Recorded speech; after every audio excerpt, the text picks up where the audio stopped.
Wieder eine Mondlandung, nochmal Erstkontakt und noch ein Aufbruch zu den Sternen. Die Zukunft beginnt von vorn und diesmal ist alles neu und anders. Perry Rhodan Neo ist ein sogenanntes Reboot der größten Science-Fiction-Serie der Welt für ein neues Publikum und ein neues Jahrtausend. Gestartet wurde sie zum 50. Jubiläum der Originalserie im Jahr 2011 und sie erzählt deren Handlung nicht nach, sondern präsentiert eigene und komplett neue Geschichten. Am 15. April 2021 erschien Band 250 der Neuinterpretation. Und für uns ist das eine Gelegenheit, auf die Anfänge zurückzuschauen. Hi, ich bin Ben und das hier ist die Geschichte von Perry Rhodan Neo.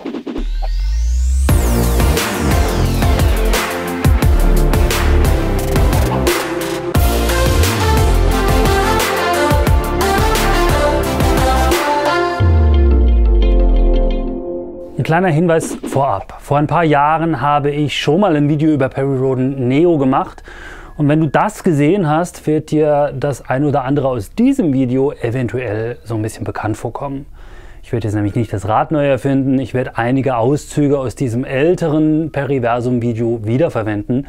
Aber ich werde ein bisschen mehr ins Detail gehen. Zur Handlung von Perry Rhodan Neo werde ich auch nur sehr wenig verraten. Näheres dazu erfährst du in der Reihe Spoiler-Alarm zu Perry Rhodan Neo. Die findest du auch auf diesem Kanal. Den Link zur Playlist findest du hier oben rechts, an einer von diesen beiden Seiten, beziehungsweise in der Description oder auf der Abspannkarte zu diesem Video. Mannheim, Ende September 2011. Perry Rhodan-Fans aus ganz Europa versammeln sich im Mannheimer Rosengarten zum Perry Rhodan Weltcon. Es gibt einiges zu feiern.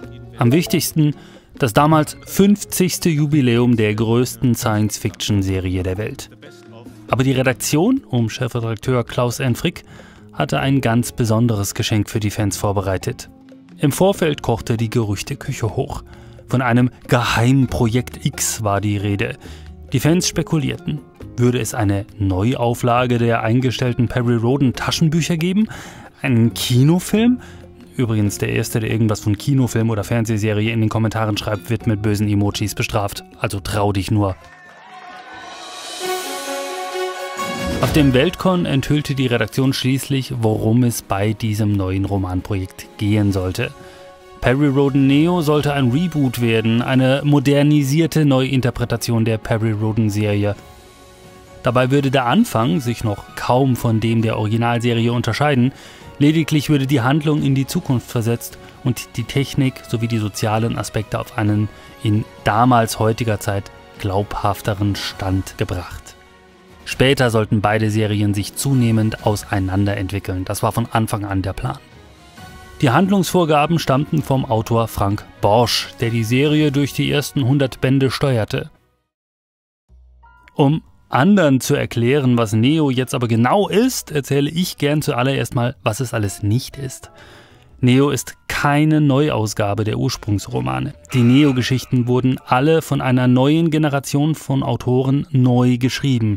Es sind also komplett neu verfasste Romane, unabhängig von denen der Hauptserie. Neo ist auch keine 1:1 Nacherzählung der Originalserie.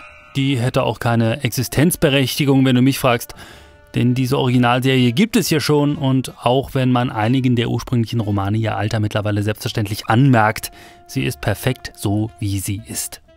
Vielmehr ist es ein sogenanntes Reboot.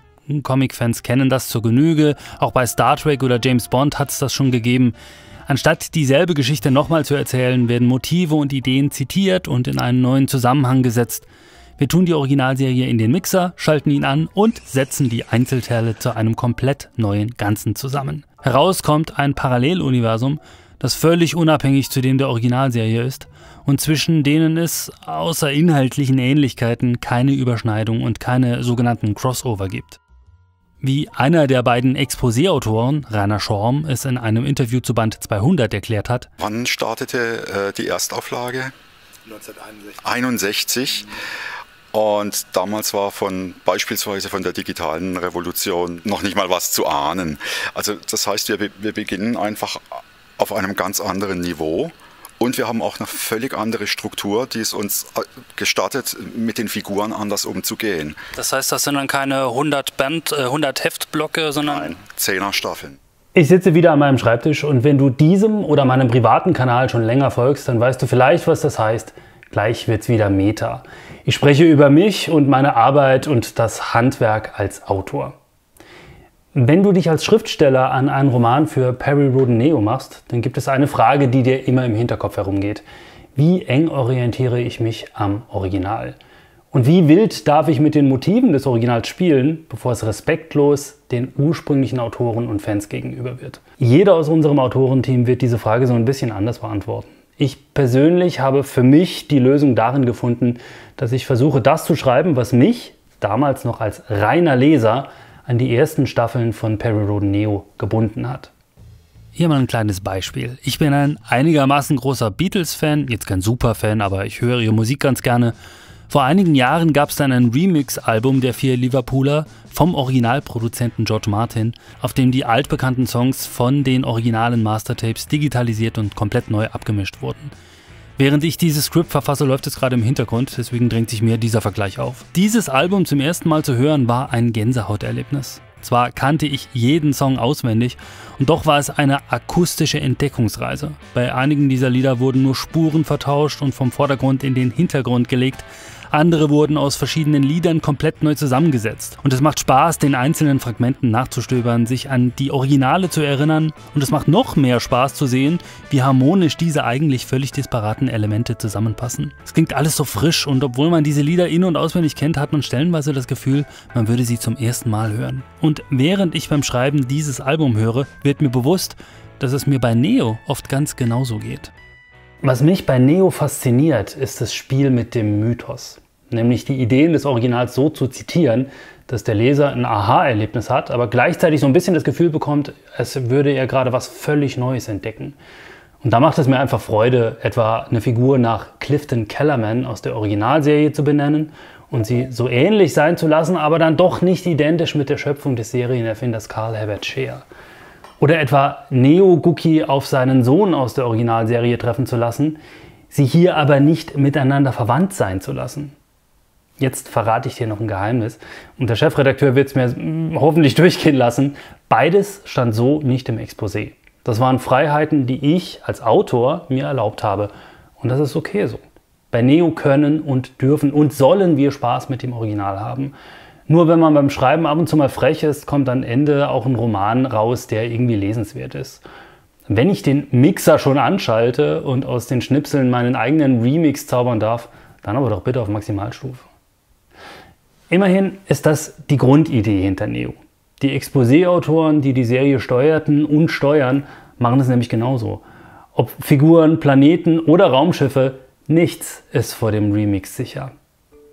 Fast nichts. Dabei sind 2 Dinge wichtig. Zum einen, dass man es mit dem sogenannten Name-Dropping nicht übertreibt. Denn das kann sich schnell verbrauchen und so ein Neo-Roman muss immerhin auch für sich stehend eine spannende Geschichte erzählen. Es darf also nicht nur um Fanservice gehen oder darum, alte Ideen aufzuwärmen. Viele unserer Leser verfolgen nur eine der beiden Serien und wer das Original nicht kennt, an dem gehen diese ganzen Anspielungen komplett vorbei. Aber auch diese Leser müssen den Roman ohne große Recherche genießen können. Wir versuchen jetzt nicht krampfhaft irgendwelche Dinge in die Neo-Serie zu integrieren, sondern es muss passen. Ja, also es muss schon mit der Handlung und so weiter korrespondieren, weil der Leser merkt sehr schnell, ob wir die Person oder den Handlungsschauplatz jetzt nur reingebracht haben, weil er halt so schön klingt oder weil er damals erfolgreich war. Zum anderen klopft die Ehrfurcht in die Tonne, aber ohne den Respekt zu verlieren. Man muss gerade so frech genug sein, dass niemand sich vor den Kopf gestoßen fühlt. Neo darf die Originalserie nie ersetzen, sondern ihr nur liebevoll Hommage zollen.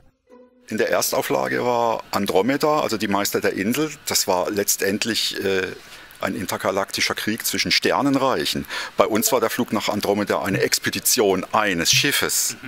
Und das ist natürlich ein vollständig anderer Ansatz. Frank Borsch betreute die Serie bis Band 100. Danach übernahmen die Kollegen Rüdiger Schäfer und Michael Buchholz die Exposé-Steuerung. Ja, also ich kann mich noch erinnern an eine Autorenkonferenz, da haben wir darüber diskutiert, was passiert nach Band 100, als Frank Borsch eben keine Lust mehr hatte nach 4 Jahren. Dann wurde ich gefragt und habe dann den Michael Buchholz, meinen besten Freund, gefragt, ob er mitmachen würde, weil allein konnte ich das nicht, hatte damals noch einen Vollzeitjob. Und an Michael Buchholz' Stelle trat später Rainer Schorm. 250 Bände Perry Rhodan Neo. Das ist eine Riesenzahl, die uns unfassbar stolz macht und die wir als Auftrag verstehen. Nämlich dafür weiterzumachen wie bisher. Denn die Serie wäre nie so weit gekommen, wenn es nicht ganz viele Leser gäbe, die offenbar gut finden, was wir machen und die uns die Treue halten. Wenn Perry Rhodan das geliebte Original ist, dann ist Neo das Remix-Album, das dich aufhorchen und staunen lässt. Das sind dieselben Ideen, aber so hast du sie noch nie gesehen oder gehört. Und wenn es nach uns geht, werden wir dir als Leser dieses Erlebnis noch für sehr lange Zeit schenken.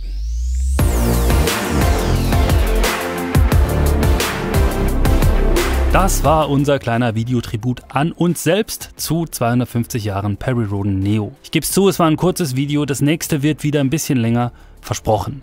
Auf diesem Kanal geht es demnächst weiter mit dem Spoiler-Alarm, je nach der Reihenfolge, in der wir die Sachen hier veröffentlichen, entweder mit dem Schwarmzyklus oder passend zu diesem Video mit der 5. Neo-Staffel, das große Imperium. Das war's von mir, wie immer, danke fürs Zuschauen und viel Spaß beim Perry Rhodan Neo lesen oder Hörbuch hören.